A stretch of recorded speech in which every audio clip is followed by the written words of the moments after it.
Gorecast is brought to you by American Horrors, the greatest uncut horror channel in the world. 24 hours a day, 7 days a week, all horror. As well as the station of decapitation without your head. America's longest running horror channel, www.withoutyourhead.com. The following program is rated TV MAL. It contains strong language and is intended only for mature audiences. Viewer discretion advised.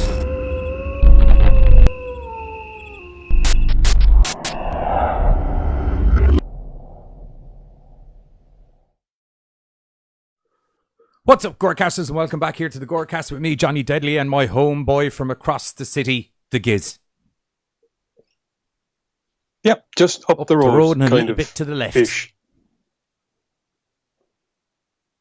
To the right, well, to the right, really. It depends on what direction you're coming from. I suppose if I was going to your gaff, it would be down the road and a little bit to the left, and if I was coming from your gaff, it'd be up the road and a little bit to the right. Left. Still correct nonetheless, though. So, you know, what's everybody? Good. It's all good. Yeah. What's up out there in horror world, everybody? We're back. We got some screeners. We got some cool new short movies that have been newly released or yet to be released yet. Yes. And we've got just our general madcap antics that revolve around myself and Giz being a general pair of mad bastards and talking about horror. Bar at this bit where I do a lot of sharing and Giz just gets all intellectual like. Well, I'm not really being intellectual, like I'm just filling people in. Before we do anything, I'm just going to say hi, Pammy, and hi, Katie, because they're watching at the moment. And it's okay. I got it. It's all good in the hood. And I'm just waiting for the right opportunity because I don't have seconds to count stuff down here, but I'm assuming it's less than a minute before I get to say something really cool. What? But it's 11:59, so I just need to wait for midnight. Okay. So that we can celebrate. Oh, because it's 4:20? Is that? Well done, sir. Well done, sir. Thank you. Ooh, yay, midnight. So, I'd like to start off the show by saying happy 420, everybody. Never a better time than to be locked in your house. Your audio's gone again, Gizzles. You're back, I think. Yay! Yeah. Can you hear me? Sure, you're back. Okay, cool. So, with that in mind, with everyone being locked up for the foreseeable future, it's probably, a good thing that those of us who are in situations whereby we have other people to deal with, we're not just, lonely hermits living in our nerd caves, might have to interact with others, family members or whatnot that are in the same household. So it could be interesting to note that there is a brand new Trivial Pursuit Horror Ultimate Edition coming out the Americans call it fall, the rest of the world calls it autumn, I think. So let's see now. OP released the 600-question horror movie edition of Trivial Pursuit back in 2018, and apparently it has been revealed that Trivial Pursuit Horror Ultimate Edition is on the way this year. The official press release details, only the most hardened horror fanatics will dare to play this terrifying edition of the classic trivia game. Players will move around the board to answer questions about their favorite genre, to collect wedges and compete for the full circle of 6 to win. 1800, there we go. Spine-tingling questions let you take on 6 reference-heavy categories sure to elevate your heart rate. Gore and disturbing, psychological, killer, monster, comedy, and paranormal. So, this should be fun. Let's see. Sorry, what's this? The Trivial Pursuit board game. They had one out, but they're after updating it and making it ultimate. Explore the darkest corners of pop culture in this fact-based challenge where survival skills are a must to answer 1,800 blood-curdling questions from across all horror genres. It does. It's basically your standard Trivial Pursuit board with all the awesomeness of being based around horror-themed fun. Fun. I don't have an exact release date. It's just saying it's out this fall or autumn, whatever part of the planet you're on. And should be going for about 50 quid American. So make whatever deduction. Oh, okay. The board. There's actually a picture of the board, and it's kind of cool because there's like it looks like something that you'd find in like fucking Crystal Lake. Yeah, I have it up Crystal on Lake the or something. I have it up on the screen. It kind of looks like mossy lakeside kind of vibe. Yeah, it's like that kind of homemade, almost Ouija board style board. I like that it's got like it looks like someone basically just chalked it down onto fucking the floorboards from one of the camps. That's actually kind of cool. So yeah, that's something to keep everyone entertained, or those who are having to entertain with company, you know, Or families anybody, and whatnot. that sounds yeah. like a fuckload of fun. Yeah, but you can't really play Trivial Pursuit if you're on your own in the house.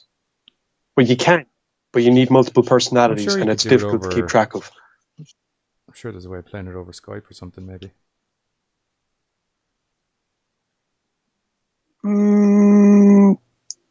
I don't know.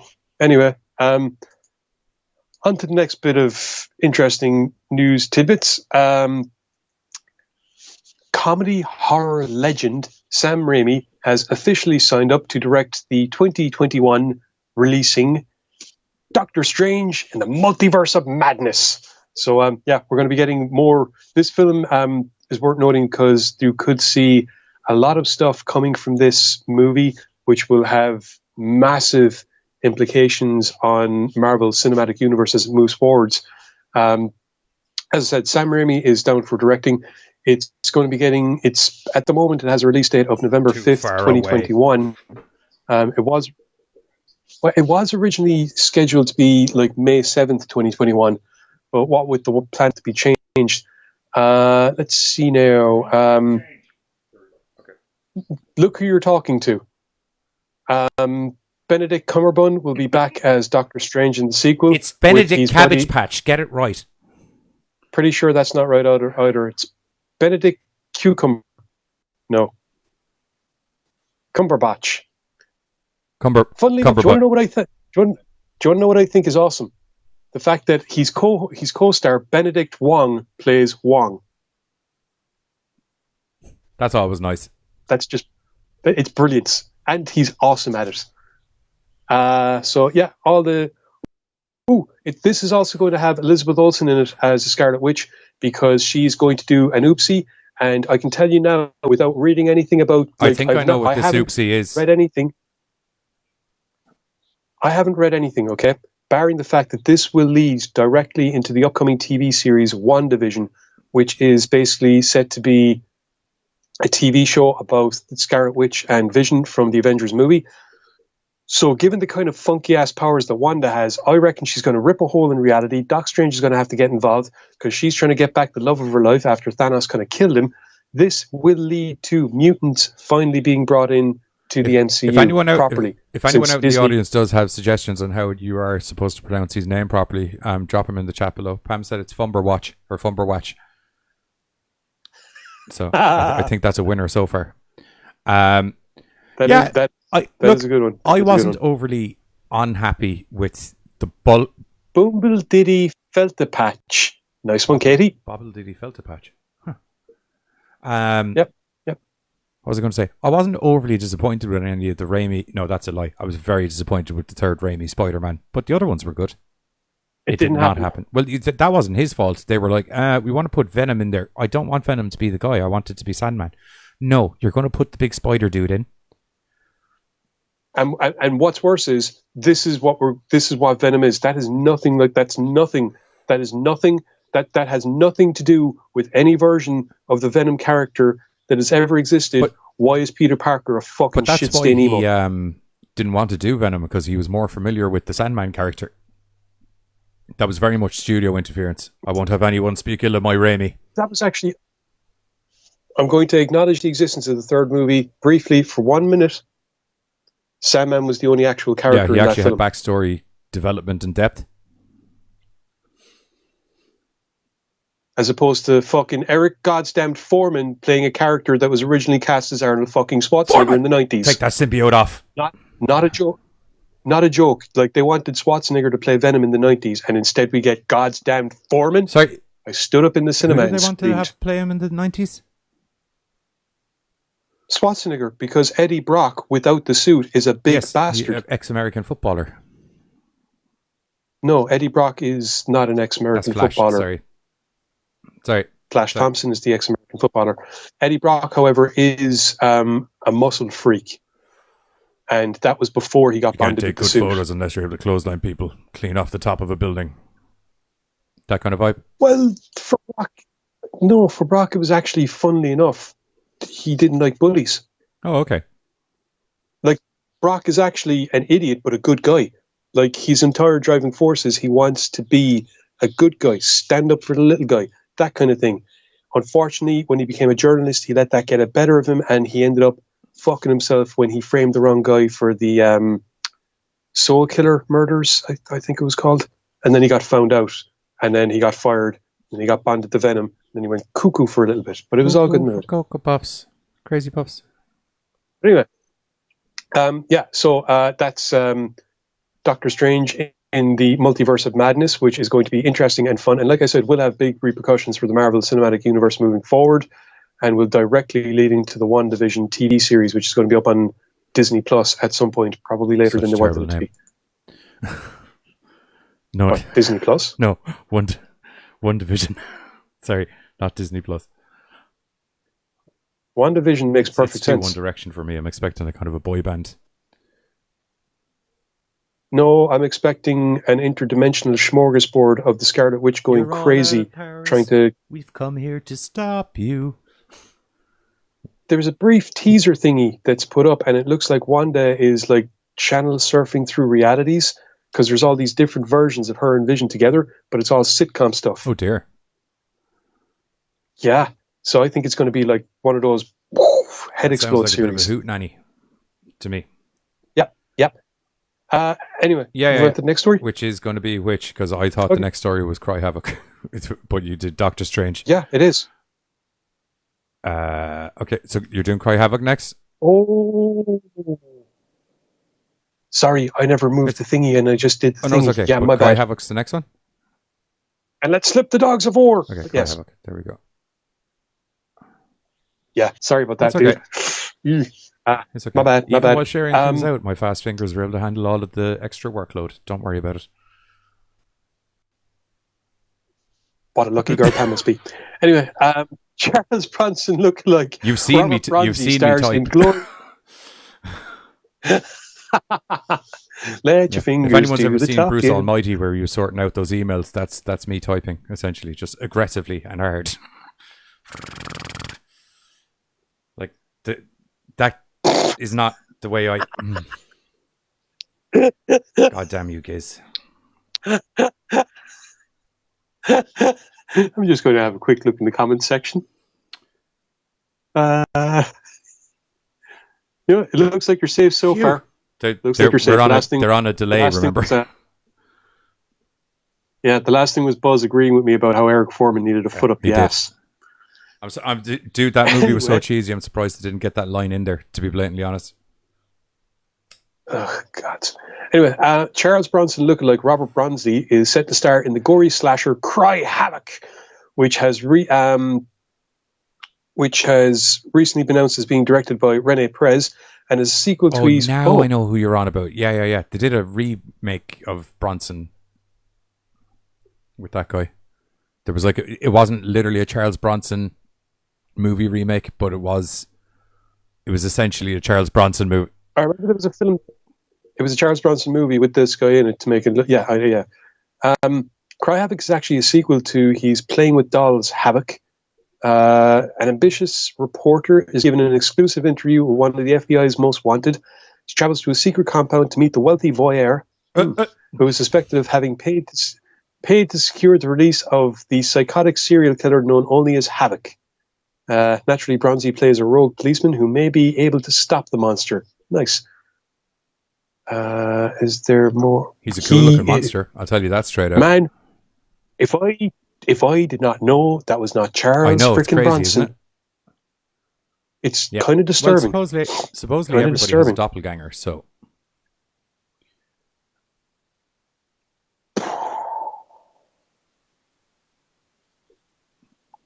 That could be... Sorry, it's just trying to figure out what would happen if I ran into my one.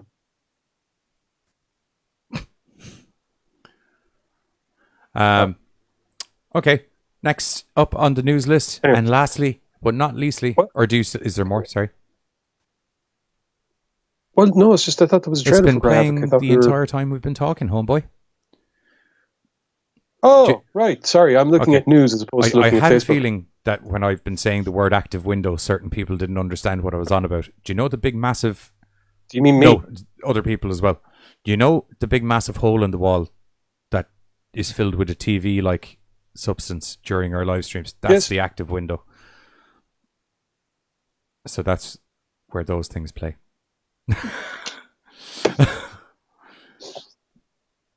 Not laughing at you. I'm laughing at a comment from Katie. Giz, don't lie to him or us. The comment section is never safe. That's 100% true. Hashtag Felter Skelter. We have one of the unsafest comment sections in podcasting history. Yeah. Except for a Joe Rogan podcast. They For can get now, rowdy sometimes. he invites it on himself. No, he just speaks opinion, and some people can't handle people saying their own opinion. That's not what I think. That's not what I think. I'm and pretty I have sure I problems heard with it. I am pretty sure I heard him more than once saying, if you disagree with me, I dare you to fucking call in. That's inviting it on yourself. That's usually because he's got like a suitcase full of evidence. It's just like, here's why it was stupid of you to call in. Anyway, last up on the chopping block for the news section. This is fun. I cannot wait for this. Okay, so as we know, myself and Johnny, we love our comics. We love our cartoons. We love it when our comics and our cartoons combine. So the DC animated universe and the whole new 52 continuity it's been going has been awesome, including the Justice League Dark animated movie that they released last year or the year before, which we have a sequel coming up for very soon called Apocalypse War. Now, this is all Before we go cool. further into this, can I ask you? No, it's on topic. I need to ask you a question, and it's going to very much affect how I view the rest of this section. Are they getting your man that is John Constantine back?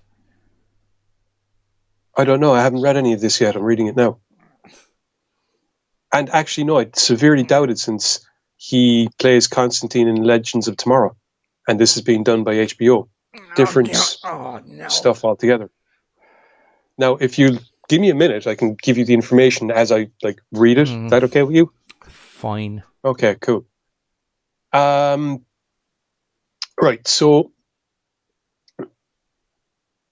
yeah, apparently J.J. Abrams and Bad Robot were working on something related to Justice League Dark. We kind of, that's been hinted at since January, but I think like yesterday or earlier today, it's been announced that the project is taking the form of a television series for HBO Max. Variety reports that HBO Max's streaming service has handed out a production commitment to a 1-hour drama.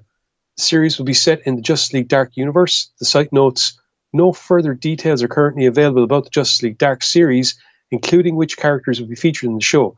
DC Comics, the team consists of members like John Constantine, Swamp Thing, Madame Xanadu, Deadman, Dr. Mist, and many others, including Zatanna.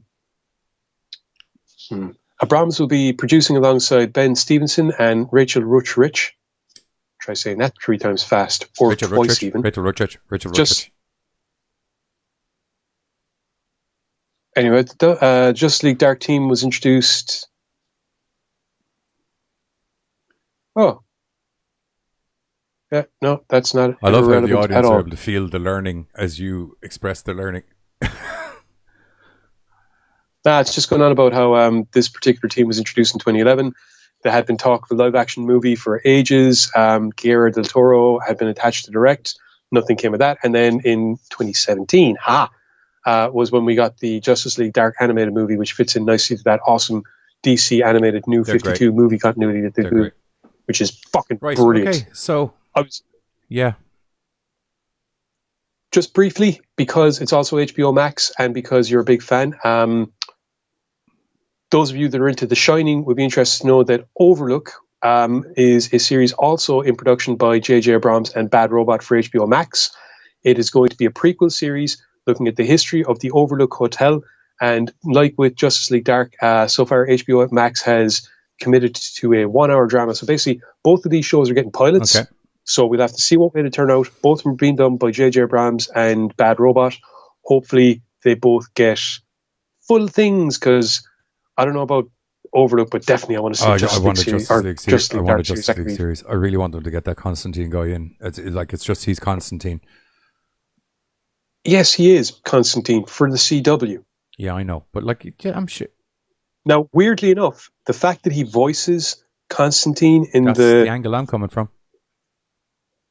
Unfortunately, it's HBO Max that are doing this live action series. And I don't know how they got the rights, because to the best of my knowledge, they're not part of Warner Brothers, or am I wrong? I could be wrong. I can neither confirm nor deny that, to be honest. Right.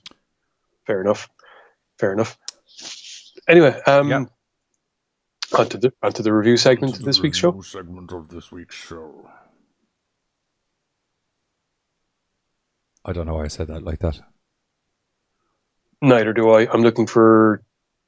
crap. I've got all the details for the source material. I don't have the details for the actual short. As in what it is and things like that? As in who made it and things like that. I have the details for the source material. Okay. I have to... No, do you remember that time when I told you that my computer was a pile of slag and I had to redo everything? I do. Yeah, it turned off my goddamn email thingies. Give me a sec. Let me pull it up. It's in the Gorecast email, isn't it? I have it sent to me because I have to log in again. Frack's sake, God's damn okay. Just keep technology. talking there for a second. I'll pull it up here. Oh, okay. Well, all right. Never mind. I'll go back. Okay. The Telltale Heart is one of Edgar Allan Poe's most famous stories, revolving around basically a crime which is committed and that we are told about through this first-person narrative confession, basically. Now, the interesting thing about this story is that there's an awful lot of things that are left ambiguous, such as the gender of the narrator, the nature of the relationship between the narrator and the person they killed, and even who it is that the narrator is speaking to in the first place. This, of course, means that from an artistic point of view, when it comes to doing interpretations, you can do pretty much whatever the frack you want to a certain degree.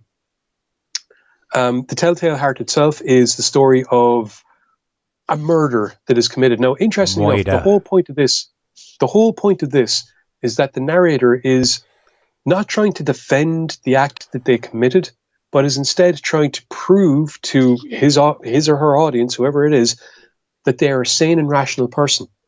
They're trying to show that while this did happen, that it in no way reflects on their own mental state break. Exactly. Which, unfortunately, as the story progresses along, you realize is actually the entire fucking point. This person has snapped like a dry brittle twig for whatever reason. What? Oh, yes, they have. Yeah, snapped like a dry brittle twig for whatever reasons and decided to off this old guy. And it's interesting because in the original work, what happens is the murder is committed and neighbors hear a terrible scream in the night. They alert the police. The police come to investigate. The narrator is living in the home. Now, it's never quite clear. I think, it's for the sake of adaptations, sometimes it's referred to that the narrator is a servant, and it's the master that's died. But like I said, because it's so, it's so open-ended, quite frankly. There's never any kind of gender associated with the narrator. There's never any back history as to what the narrator's place is in the household, apart from caring for this old man with his God's damned evil vulture eye, which drives the narrator knocking futs. Yeah, and literally drives him knocking futs. Yeah, and it's like a over a course of...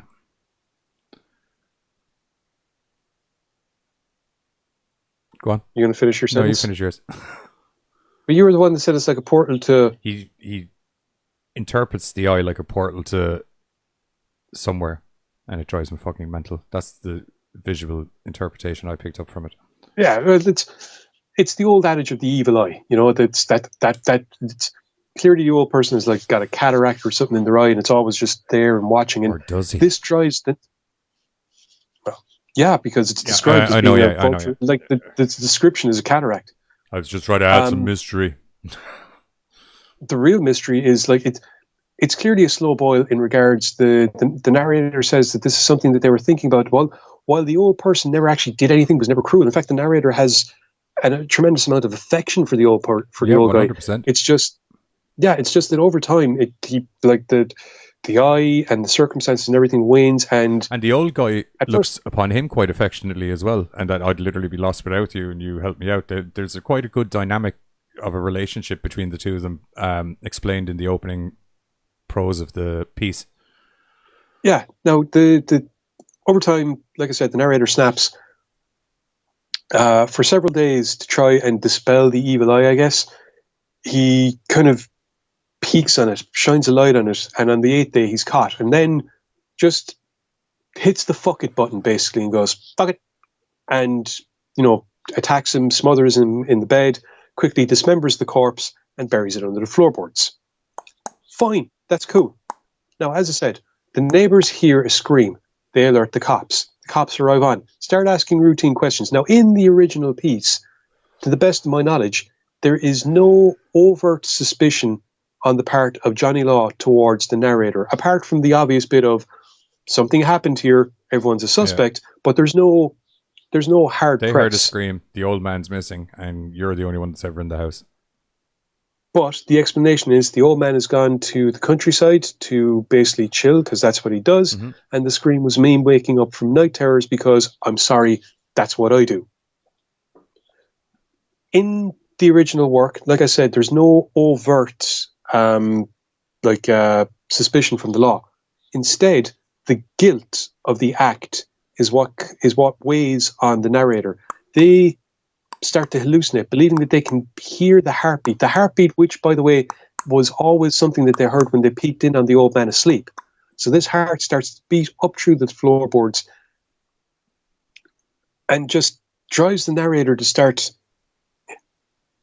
confessing to the crime, but in such a way that he rationalizing everything that happened. It's like a matter of like, of course this is the way it played out. What sane and rational person would not have responded in this way? I am clearly a sane and rational person, as you can see by the way that I comport myself. I committed this act in a sane and rational way, in as neat and precise a way as I could, making sure that there was no evidence. What crazy person would have done that? Now, surely you can hear that beating of the heart underneath the floorboards, can't you? Why can't you hear the no? And it's the descent, the narrator's descent, the guilt weighing down, which causes the narrator to confess, causes them to be caught, and eventually, like I said, it's never clear who the narrator is speaking to. Is it a judge? Is it a warden? Is it himself? Is it a priest? Is it him or herself? And that's the important part. There's never a gender. So for the time, it's always assumed that it's a man, just because the time that it was written, certain assumptions are always made like that. Also because it's the violent nature of the crime is, once again, statistically speaking, men are more prone to physically violent murders. True. So like I said, that's the original piece, and it has gone through several adaptations. It's had so many adaptations over the centuries. Even the Simpsons have done it. Yeah. Snap. Yeah. Simpsons did it, which means everything does it. It was actually funny how you mentioned it was never pointed out that it was a female or male murderer, because the Simpsons very much played it. I know it wasn't a literal murder, but it was Lisa Simpson was the guilty party in this case. And it worked, and as I said, all these different adaptations. This brings us up to the short story adaptation that we're going to review, which is freaking. The synopsis we have here for the short movie, because I managed to pull everything up, is going to be hard to read because it's a lot of words. Okay.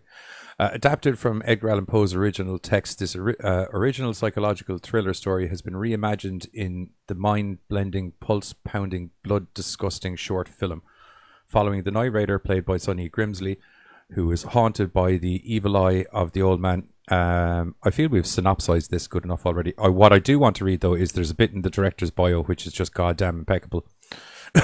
McCain Lindquist is the director. And it says McCain Linguist is a first-time filmmaker, a classic horror cinephile, a musician, and yes, also a mortician. Nice. McCain had an unwavering vision and the wisdom to do it right. His love of all things Poe, and especially of his classic horror psychological thriller, drove his infectious passion to pay true justice to the Telltale Heart, which I really feel this film did. Yeah. Now, he adapted a couple of things because that's what you do. Yep. You put your bit of salt and pepper on things. Has to be done. I just like to. I'm sorry. This was his first fucking outing. Mm-hmm. That's really impressive, man. This is because now, time for me to get into the.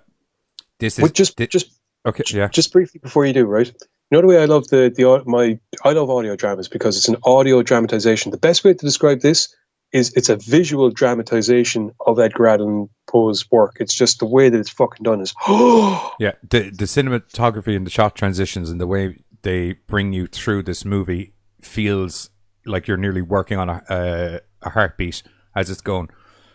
For what is essentially a nice flow of a short story, it keeps this frantic pace to the editing, even though it's a lot of dialogue. And the color grading is just so gorgeous, and this is just deep purpley blues and deep reds and crimsons and things like that, even matching the narrator / the house guy outfit and everything. This is just like such a well assembled little piece of cinema. It's visually everything is spot on, and I love the fact that it's like this really cool. Because the entire point of the story is to show this person's descent into madness, there are a lot of cuts whereby while he's telling the story, you get kind of jump cuts to very visceral images and then back again. And it's to show the knife edge on which the supposed sanity of the narrator lies, in my opinion, anyway. Because, teetering. Yeah, now, while in the original work, as I said, the law doesn't go in with any overt suspicions, in this, it's updated, it's a little bit more modern. The narrator presents himself, all of his mannerisms are those reminiscent of Poe's era. There's certainly an era before the story takes place, because even his, you have a detective. Even his outfit is very reminiscent of Poe's era.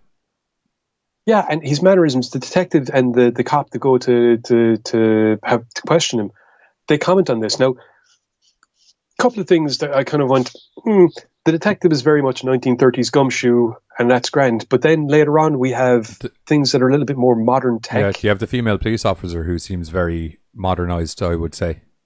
Like, just judging by the walkie-talkies and stuff on the lapel. Judging by the fact that it's it couldn't be the 1930s. Yeah, it couldn't be. A female police officer. A black female police officer, black female yes. Police officer, yes.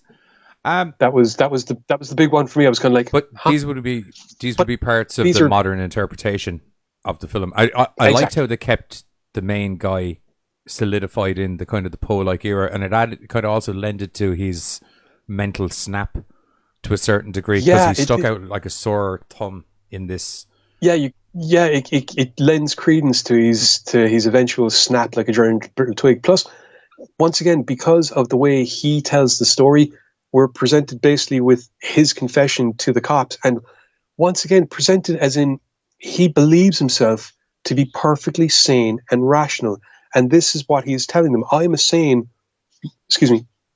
rational person. It's essentially a guy in 1930s garb sitting talking to two cops going, nothing happened here. I'm perfectly normal. I don't know what you're talking about. You do hear that heartbeat in the floor though, right? That's not just me, okay? No? Okay, cool. We're moving on along. Anyway, I'm perfectly normal. There's nothing wrong with me. Well, he doesn't bring attention to it. But sorry. He doesn't bring attention to it at first. Instead, it drives him mad, and he begins to go into details. And you have these interesting cuts whereby it's like the narrator himself isn't quite sure of what's happening at the time, I think. Mm-hmm. Because you get glimpses and you get voiceovers of stuff that's about to happen, like the female police officer telling him to put his hands in the air before he's made any aggressive moves. But that, to be fair, happens just as it finally gets too much and he goes off and does him kind of like fucking hands himself into the law by revealing the evidence for what it is. But yeah, all of this is just, it's really well put together. It's a very good pace. it does do fantastic justice to the original work. It gives you the feel of it. It shows you the descent into madness properly. It shows the character believing himself to be perfectly sane and rational, because what perfectly sane and rational person wouldn't want to get rid of that goddamn evil-eyed bastard? Nice as he was to me, that vulture eye, it was a descent into hell and madness. And it just really is a fantastic adaptation. And the music is it's great. I love the music for it. It's really fast, heavy rhythm when it gets manic. Yeah, it's just everything accompanies everything perfectly in this piece. It's a really, really high quality, well put together production, which we have a trailer for, which I think that's as good a segue into the trailer as anything. So myself and Giz are going to take a quick little 420 break, and we're going to play you the trailer for the new short, which is Telltale. It's hit in or about to hit the film festival circuit, and I'm sure it's going to be on some streaming sites and things like that once that's done. Anyway, here's the trailer for Telltale.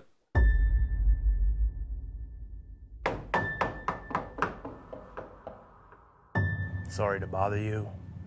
The neighbors called in a complaint.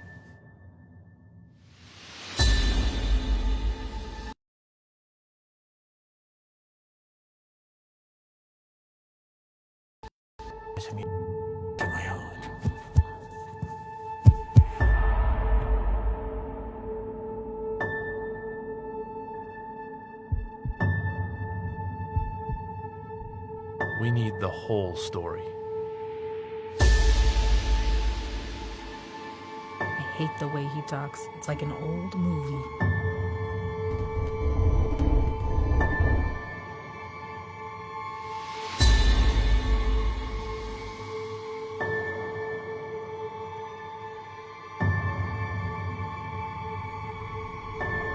Surely you hear.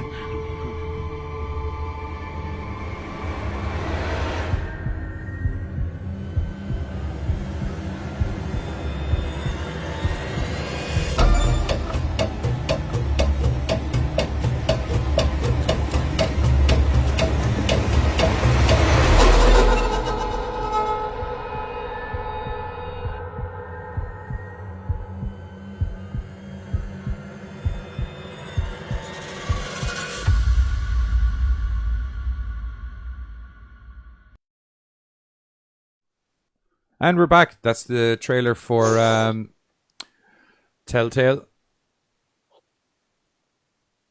Did you even take your 420 break there? I'm a hard worker. I was pushing It's buttons. okay, I took it for you.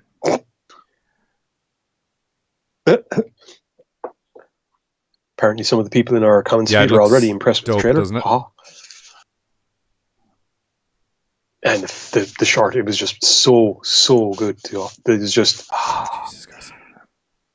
And I liked how I liked how they got around the language, I suppose is the best way of putting it, of the story. They kept Poe's language by virtue of having the narrator be a mad bastard who acts like he's fucking, from the 19th century. It was great. It was proper bow, I tell thee.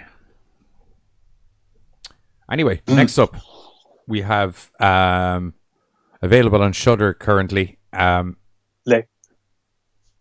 2007's Spanish time looping Le Chrono Crimes. Le Chronos. Oh God, one sec, I have it here.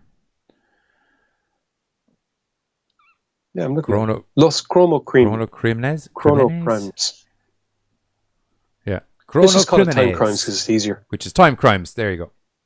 There we go. Which is Time Crimes. This was an interesting little number, I got to say. You all right there, Ted? You look like you... What's going on here now? What? Yeah. You look like somebody told you two conflicting pieces of information at the same time. No. No, I just didn't realize something. Which is? Until now.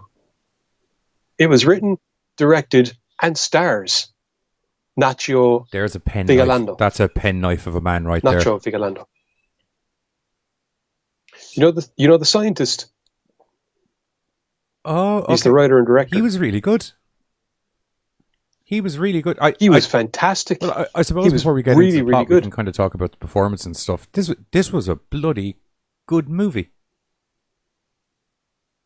Yeah, it was. Time Crimes is basically, it is a time loop movie. The whole idea of Time Crimes is that Hector, as played by Cara Arialde. Yeah, here we go. Hector is just this average guy. He's out in the countryside with his wife. They're after moving into a new home. They're still getting it sorted out, a couple of bits and pieces. Now, himself and the wife, they're sorting a couple of bits out. They're sitting in the back garden. What's his wife's name? Clara. There we go. Clara, they're trying to sort out dinner. Clara agrees to go off and buy dinner. While Clara is sorting out furniture in the back, he's sitting in the back garden with binoculars out, having a look around, and he sees this chick some could say he's who is in the forest. Yeah, he's indulging in a bit of ornithology. Now, to be fair, they are in the middle of nowhere, so any kind of colour in the greenery draws his attention, and he realises it's this really cute chick. And eventually it is. Well, they're not blue, though. They're nice. Yes. She's actually called the Woman in the Forest. That's actually the character's name. I love the character names for some of these. Forest. Yeah, as played by Barbara Jonaga. Sorry, couldn't help myself. Anyway, once he spots this flash of colour and tries to bring the wife's attention to it. He can't see anything. She goes off to get food. He goes back looking for the chick, notices he can see her. She starts stripping off. He's like, what the frack? He gets distracted because looking for her again, and then ends up going looking for the woman. He ends up eventually finding her naked, slumped against some rocks. He's like, what the fudge? As he goes up to investigate, he is all of a sudden attacked and stabbed by this guy in a fucking black coat with bandages wrapped all around his head. Yeah. Pink wrapping, who suddenly scares him because he's got the binoculars and he hears this noise and he goes to put the binoculars up and he just sees this pink wrapped man turn around doing a binocular face. God, when that's after he runs after getting stabbed by the fucker. Yeah. So Hector is basically doing a runner from this guy who is trying to kill him for no reason and breaks into this kind of compound. The compound, it seems, is closed for the weekend, but there is a scientist still there who is very much surprised that Hector is around. Hector briefly explains, I'm being followed. Someone is trying to kill me. The scientist says, look, I'm up in the silo on the hill. Come up here. It's safe. Come up to me.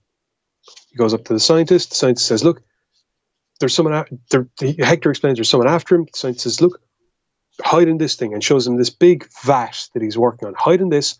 I'll close it down. I'll get in with you. We can hide from the guy. Okay, says Hector, gets in the vat. Scientist closes it. Hector panics because the scientist isn't getting in. Eventually the vat opens. Hector gets out, and the scientist looks at him going, what the fuck? Who the fuck are you? And then we quickly find out that the scientist, it seems, is experimenting in time travel, and Hector has just been jumped about an hour and a half into his past.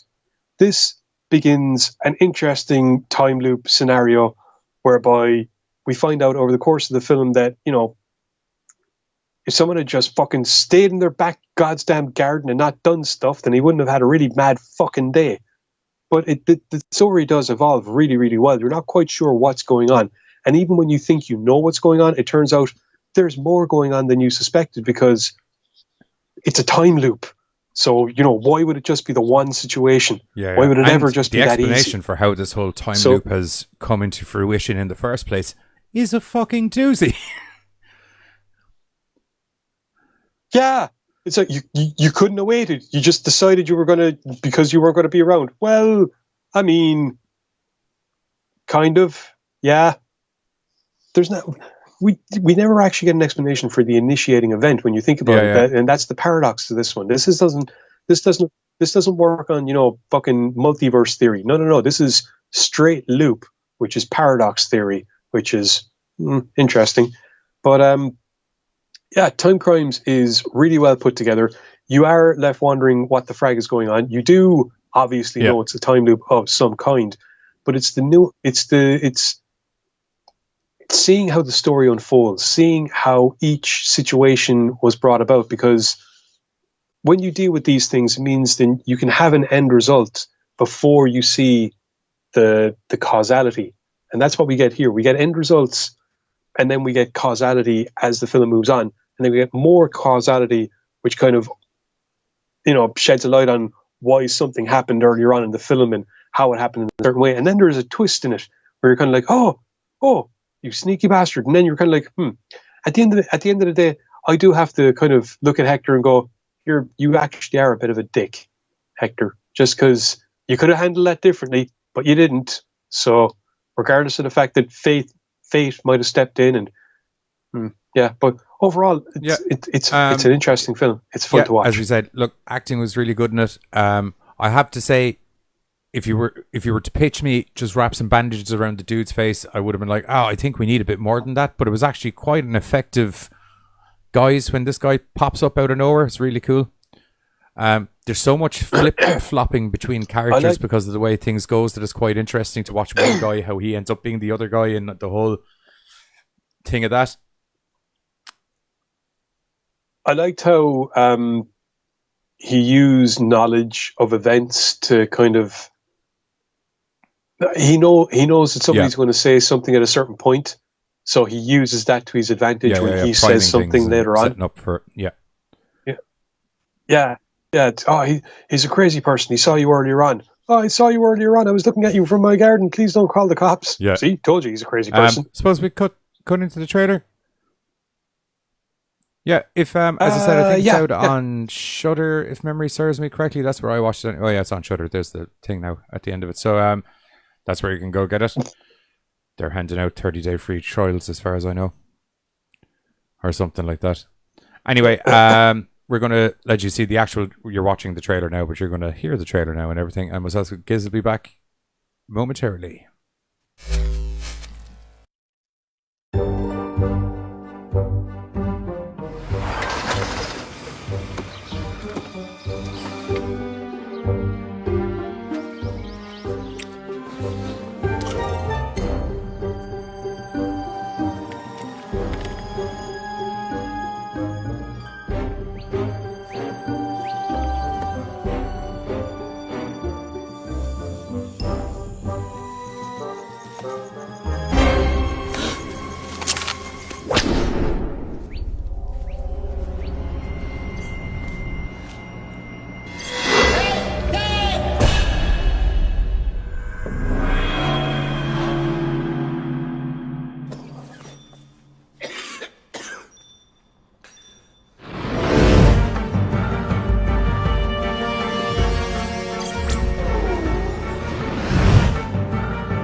And we're back. That was oh, Jesus Christ.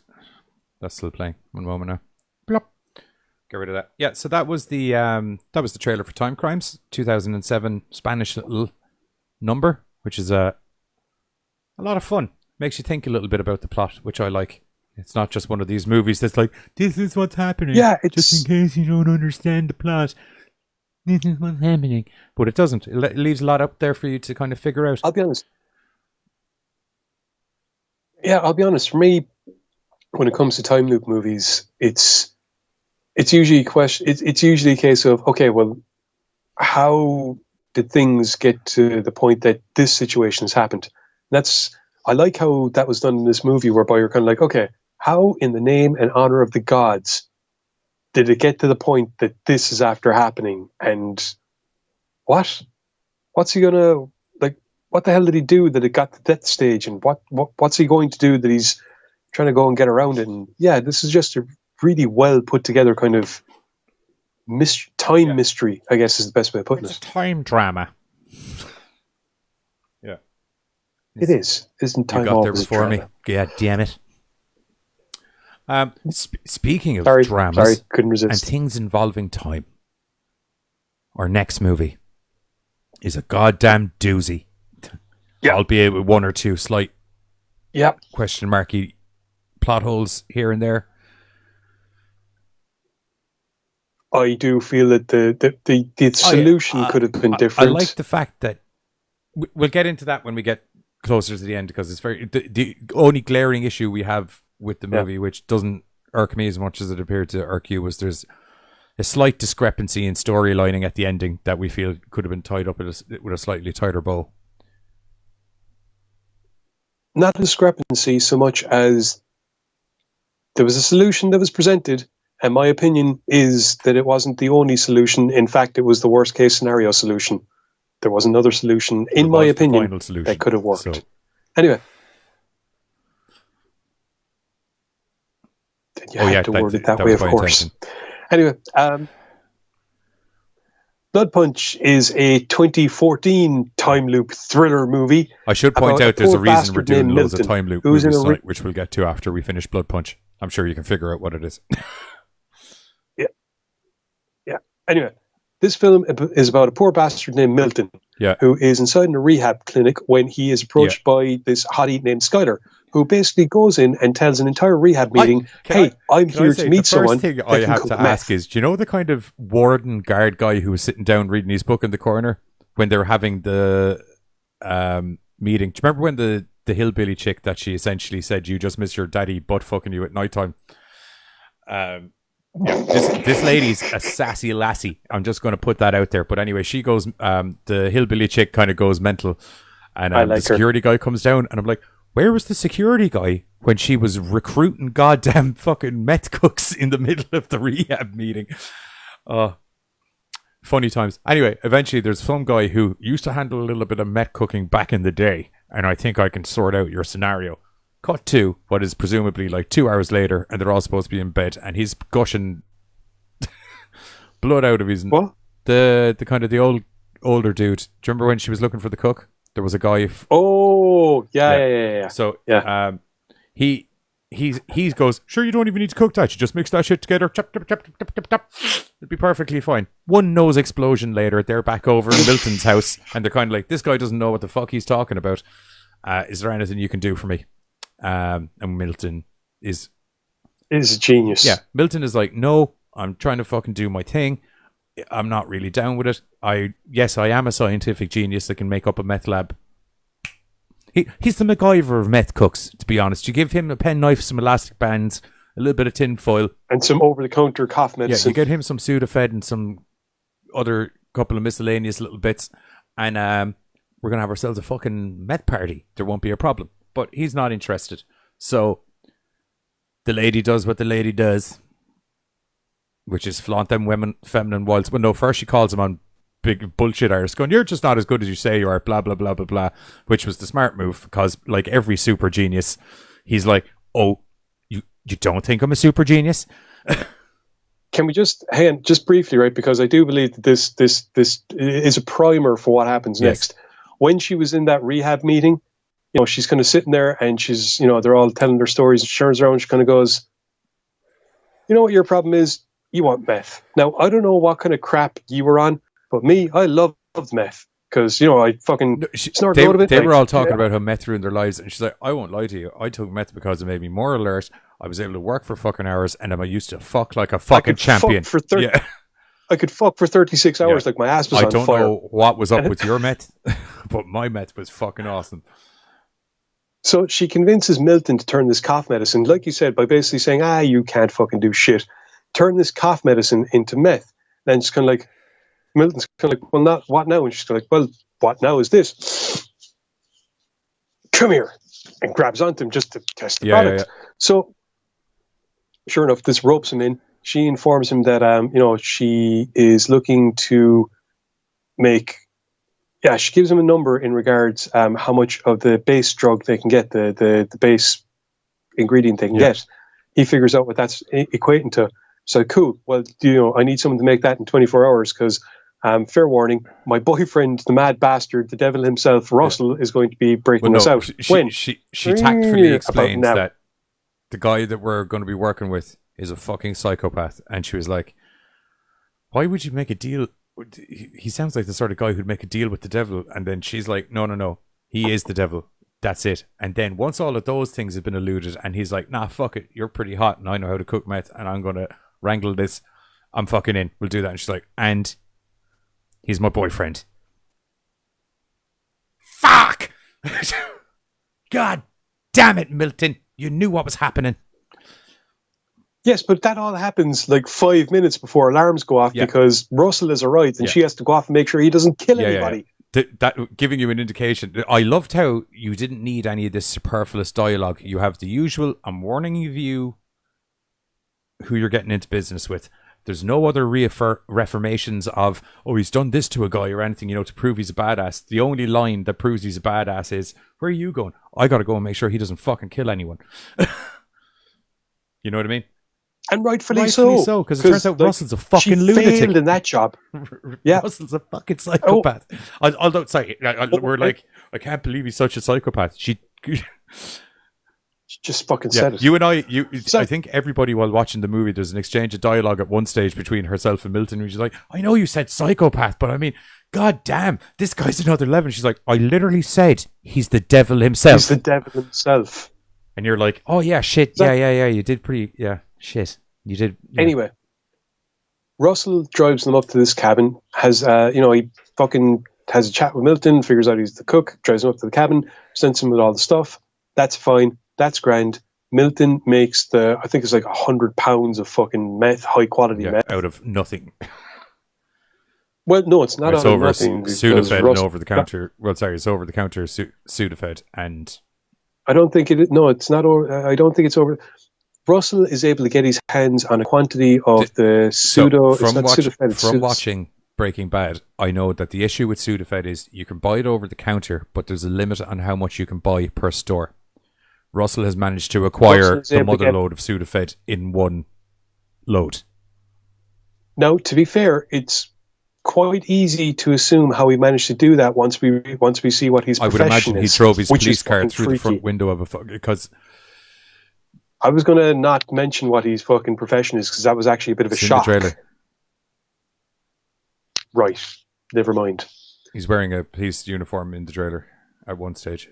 Yeah, but he could have just shot a cop and taken it because he's that kind of guy. I wasn't going to get into him being a cop. I was just going to go. He was going to drive his cop through a window. I just mentioned what his profession was, and then you said that, so kind of. Okay, fair enough. Well, he's a cop who has decided to go fuck the force. He's not a cop anymore. So, judging by how psychotic he is, and how psychotic you find out he actually is later on, because this guy is a bad motherfucker. I could imagine him just driving the police car straight through the window of a pharmacy or several pharmacies and just. Yeah. Anyway, point is, he gets all this stuff together. And then he gets the stuff together. Milton runs out to find out what the fuck is going on with the lady because there's all the craziness going on, and a cop pulls a gun in his face, who you find out is Russell, and then they drive off to the woods where Russell. No. After all that, after they get to the cabin and after he makes the drugs. What's the question? I'm trying to remember how the confrontation goes down. Skyler, no, that's it. Skyler warns him, and then he tries to talk to Russell, and then Russell starts getting all fucking Russell. Yeah, well, so Russell establishes while they're all taking meth the night before that something's gone down between him and the girlfriend, which is probably because he told her to suck him, fuck him, do whatever you need to get the cook in the car. I don't give a fuck. Yeah. Don't go falling in love with her though. She's my goddamn missus. And I think, if memory serves me correctly, is he kind of established that young Milton had more than the hots for her, and that there's not a lot of need to keep Milton around once the 1,000 pounds of meth is cooked. Which is where the conversation and the ensuing battle commences. Now, the thing is, because there are so many fucking deaths in this film, I can't exactly remember how the first one happens. But it does set into motion The first one happens where Milton is down cooking the meth. Russell comes down and explains. Yeah, they have the confrontation. And it's the lady comes in and shoots him in the back with an arrow, I'm going to say. Yes, that's it, because Russell's drawn a gun on Milton. Yeah, there we go. Okay, so this is the start of the time loop from our perspective. Yeah, we won't get into the ins and outs of how the time loop has arisen, because it's actually an interesting little quandary. Yeah. Now, Milton is waking up every Tuesday, and it's the same situation, and himself and Skyler quickly come to the conclusion that their best option is, as soon as they wake up, just put a bullet in Russell's head and just carry on with their day. Yeah. They try various different ways of getting away from the time loop, like literally getting away drive from in it. one direction, go in other directions, going this way, do whatever you can. Yeah, until eventually Milton does a bit of research and figures out what it is. Now, we're not going to get into all that stuff because that's the fun part of the film. Seeing what they do to get around, it's so much fun. This film is really, really well put together. Once again, because of the nature of it, you get to see consequences. Well, actually, in this case, you don't really see consequences straight off the bat and then the repercussions because of the way that the loop works. For anyone who's watching it as well, when you're watching it, Milton, it'll annoy your fucking head who he is, because you will have seen him in Deathgasm, and it's really hard to recognize who he is without all the fucking death metal band makeup on him. Not everyone's seen Deathgasm. A lot of people have seen Deathgasm as fuck. And if you haven't seen Deathgasm, it's great. Fair enough. You've seen it, haven't you? Okay. We reviewed it. No, yes, we didn't. Australian horror movie, heavy metal band. They unleash a demon with the music. I have it because, like, you said to grab it, but for whatever reason, we never actually reviewed it because I've never watched it. Okay, well, we're reviewing Deathgasm next week anyway as part of the lineup. I'm nearly full sure we reviewed it, but anyway, I don't mind reviewing it again. That movie is goddamn brilliant. I've never seen it, so we haven't reviewed it. For a fucking treat. And also, there's been times where you've forgotten you've seen movies. I'm nearly full sure we had it in one of the Australian lineup shows. Apparently Katie loved it. Deathgasm is, it's so good. It's like horror. It's the heavy death metal version of Shaun of the Dead with demons instead of zombies. Anyway, getting back to Blood Punch, like I said, this film is really well put together. You do realize that things are, once again, and this is the fun part about things like this, things are not quite what they seem in regards to the situation. At all. The relationship between Milton and Skyler is actually really kind of sweet. It's endearing while wavering at times, but endearing for the most part. My only issue, and it is just because I feel that looking at the way things went, the end of the movie, they come up with a solution, and I feel that there was another solution available, especially once everyone knew what was going on. Yep. And instead, but like the solution they had though was entertaining. I think they addressed that at some stage. There was something about, I don't want to get into it because I feel we have to get into it for me to get into it with you, but I can talk to you after the show. But I do think there was a scene that they mentioned about not doing the thing that you were saying. I don't think so, because there's always at least one that gets dropped. Yeah. I know. I think the one that a lot of that comes down to the fact that Russell's a fucking nut job and you can't leave him standing, or one of you's going to get dropped. Which is why I'm saying that once everyone's clued in, there's another option available. Possibly. Yeah. Possibly. Like I said, this film, like, it does get you hooked straight from the start because you have a character waking up receiving a message from himself. Yeah. And we find out over the course of the movie how that happens. Which is an interesting, because this time loop doesn't work in the conventional span of time loops to a certain degree. Yeah, it's different. It's more like a time bubble. Curse. Yeah. It's a weird little thing. It's cool though. Yeah, it lends to some fantastic visuals. Yeah, and it does, and it leads to some interesting character dynamics too, because like just the casualness with which they get used to some of the stuff is hilarious. Will we hit the trailer and we'll come back and we'll do our little bits of a goodbye and all of that kind of thing. And here's the you've seen it playing in the background. Now you get to hear it properly. Here's the trailer for Blood Punch.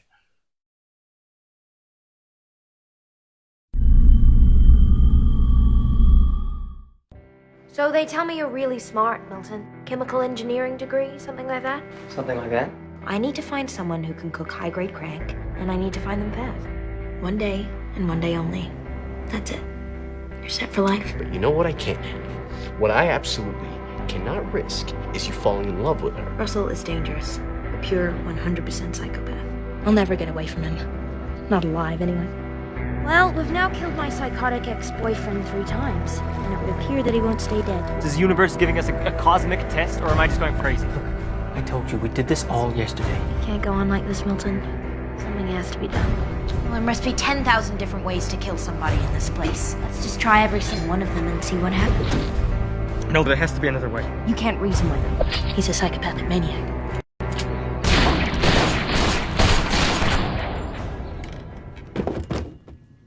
I think you're right. Came here and they spilled blood.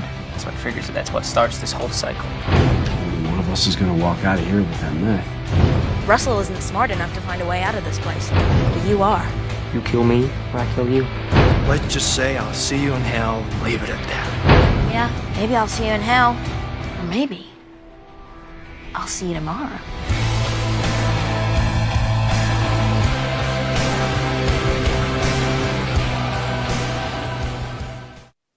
And we're back. That was the trailer for Blood Punch. I would highly recommend going checking this out. Well worth a watch. Yeah, it's nice and it's violent and it's a good time loop story. Time loop stories can be sometimes an excuse to just rehash the same scene over and over again without any sort of real thought process put into this. But this is very, very interesting and very, very fast-paced for the most part. Yeah, plus I like the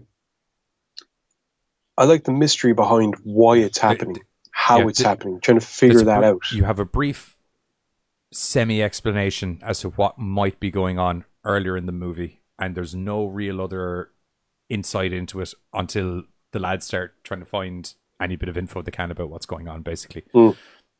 Anyway, as I said earlier, the whole reason that outside of Telltale movie, because as I said, they have been very nice to us over on Instagram. I've been following the movie for quite some time, and then they reached out with the screener. So that's not really a time loop movie as such, but the other two were picked because, as is customary on a Sunday night, myself and Giz are on American Horrors, 8:30 p.m. CST, and whatever that equates to is GMTs, which is about an hour and a half from now, give or take, depending on what movie he has running behind. Well, no, sorry, I tell a lie. It is most certainly an hour and a half from now, but the show may not exactly be 2:30. It might be 3, or depends on what time the movie is. Do you know what I mean? We're billed for 8:30 p.m. CST, but sometimes the movies before us are a little longer, so it could be 8:45, it could be 9 p.m. CST. But in the general ballpark of 8:30 p.m. CST and 2 a.m.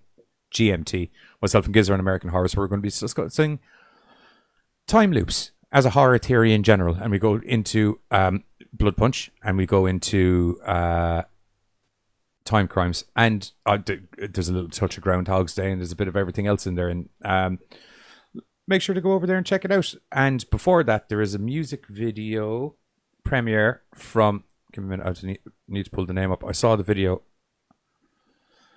I just mess up the name, Julian K. We have a music video from Julian K airing before the Gorecast tonight, so that'll be playing before, which is real dark and real fucked up.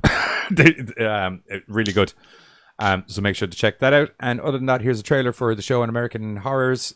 Make sure to go over, check it out, about an hour and a half from now. And other than that, from myself and the Giz, that's Gorecast done this Sunday. We're going to be reviewing Deathgasm and some other shit next week that I haven't figured out yet, but Deathgasm's on the list if you haven't seen it. Okay, Fair other than enough. that, say goodbye, Giz. Goodbye, Giz. Gorecast out. I'll be back in a sec. Giz is on Skype. What the fuck?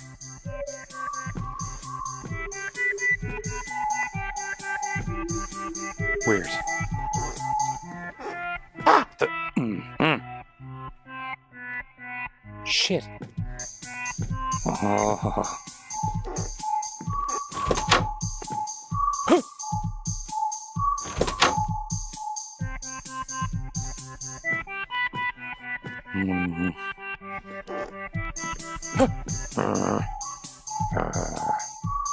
I think I figured this out.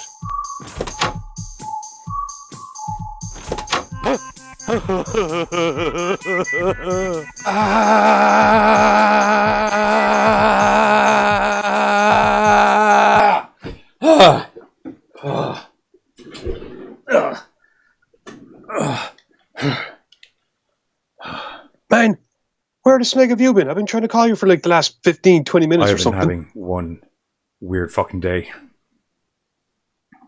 Did it take you like a half an hour to get from your bed to the bathroom? No, I kept reappearing in the hallway. What the?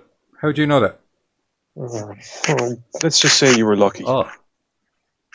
Actually, that gives me an idea for an episode, though. Join myself in the Giz this Sunday, 8:30 p.m. CST, and whatever that equates to is GMTs, only on American Horrors, for a brand new episode where we're going to be talking about some time temporal placement terrors to tickle your tantalizing taste buds. Brought to you by the letter T. For temporal.